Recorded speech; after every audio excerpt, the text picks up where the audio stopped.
questions. Feels good to get a W with the Dogs. Happy for all of the newcomers, to this program. There's a bunch. Most of our locker room, of course, and that goes all the way down. Staff, support staff, portal guys, freshmen, walk-ons,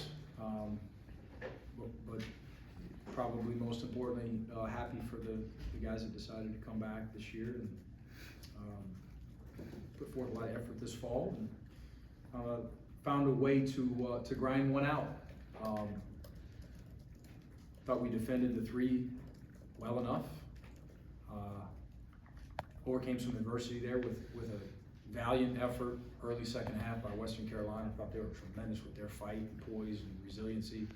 M.A. Moncrief didn't help us in the second half. He means a lot to us, obviously.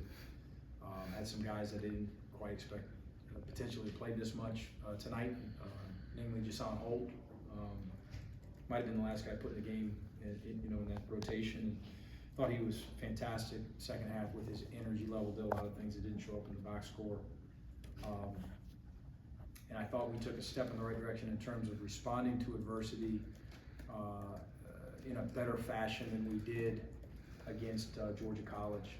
Thought that we mainly on the defensive end just buckled down, stepped up our level of communication, our level of intensity. Probably, 6-8 minutes left and got it going, strung together some stops. What did you learn about this team just with how they were able to fend off Western Carolina there in those last 7-8 minutes? It's a competitive group, a lot of the same things. I'm not sure I learned anything new that we haven't talked about before. Got some toughness, it's a group that doesn't mind earning some floor burns, and we did that again tonight. Terry and Justin Hill and M.A. in the first half thought he was really good. Hold, the Jabri, depth, parity. Cario made some timely plays offensively. Just this group's got we got a little fight to us. We've got to have a lot more fight to win these in our league, of course, and we've got to execute better, of course, offensively and defensively. We've got to value the ball at a much higher level. But we're closer defensively.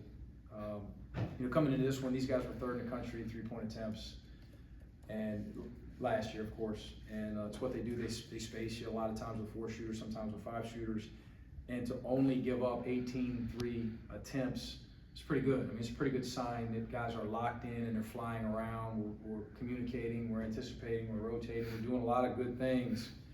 Had 4 or 5 very subpar defensive transition possessions, 1 or 2 baseline out of bounds possessions, and you look down and they've got 55. A team that's hard to guard. We're closer there. Got a ways to go offensively. Mike, what they opened the second half on an 18-3 run. Oof. What's going through your mind? What was happening there?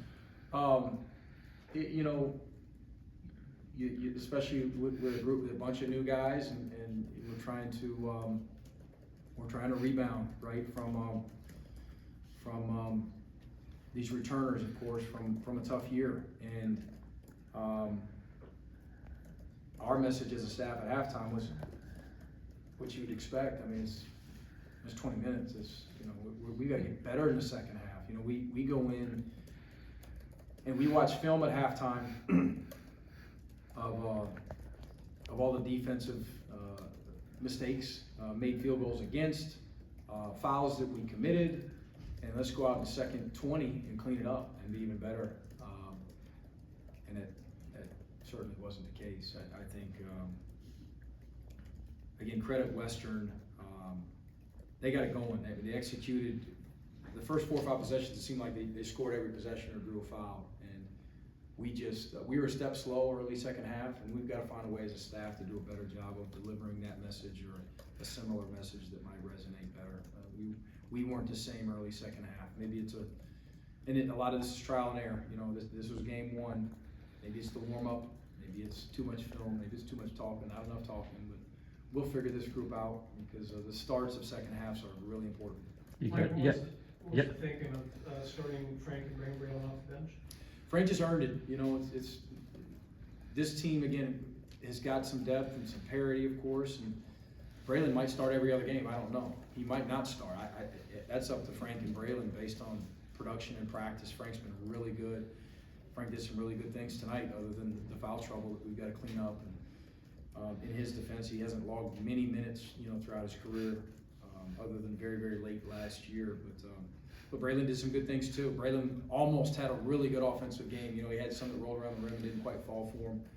But they're two very different players that complement each other well. And both of them, I think, will have their nights, and I'm sure it'll vary, you know, throughout the season. You got Terry back tonight, obviously. Yeah. The last 7-8 minutes, it looked like the energy was bringing kind of helped spark that little. He's a tough, deal a little competitive bit. dude. You know, he gets his hands on basketballs. He's got a knack for getting loose balls, for creating loose balls, tipping passes. Can really move laterally. He's a high-level defender. That he's going to help us offensively as well. He's our best passer.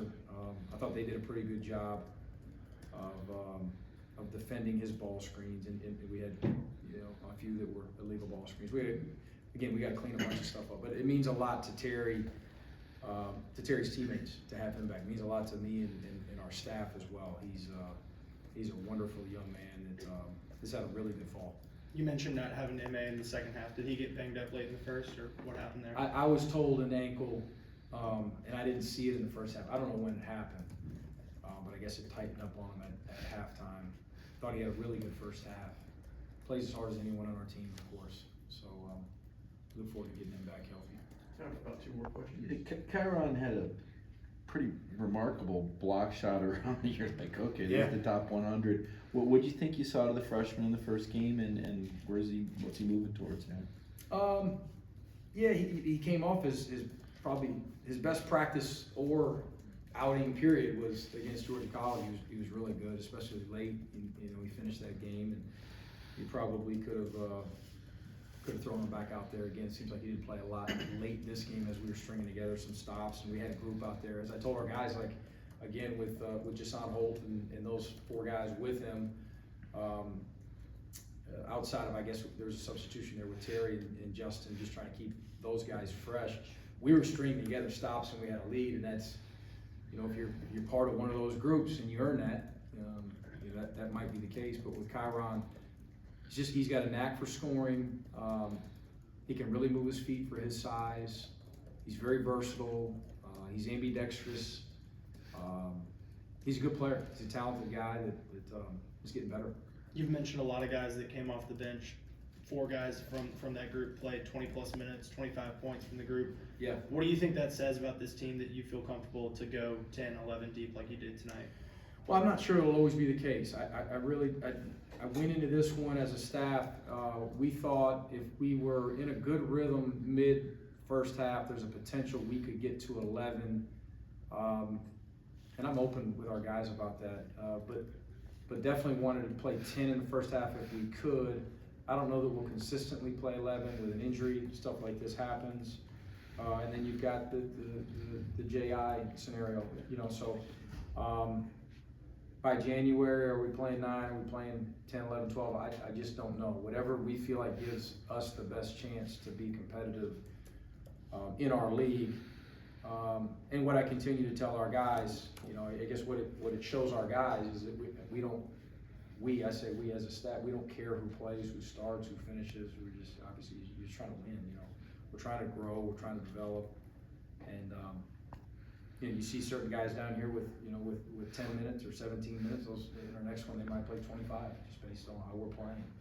As we have a larger sample size, right? Guys like Cario, he has a bigger sample size, and sometimes he gets maybe a little bit more benefit of the doubt because he has sprayed us for 20 something before. I've been on the opposite end of that, you know. But some of these guys you're learning about every day, and we've had one real game with a bunch of new guys, and returners who I'm coaching for the first time. So we're a ways away from figuring out us figuring out who's gonna play the majority of the minutes and roles being completely defined, of course. But you got Wake Forest and Steve Forbes Friday There you night, go. so what Thanks happens? for the reminder. I'm So gonna what- enjoy my pizza tonight. I was just gonna say, what, between now and then, like Whoa. you said, there's a lot, but Yeah. what jumps out as a priority or Offensively, valuing the basketball. Defensively, fouls, transition. You know, Forbes is always gonna run good stuff, and he's gonna put us in situations, you know, with ball screens and isolations, and they're gonna play up tempo when they can, and they're gonna guard us. They're gonna be prepared. I mean, it's an ACC road game in game 2, so not ideal, but an opportunity at the same time. You know, they're playing us early too, so. It's part of scheduling, get a home and home with those guys, and we'll find out really soon exactly where we're at against our level competition.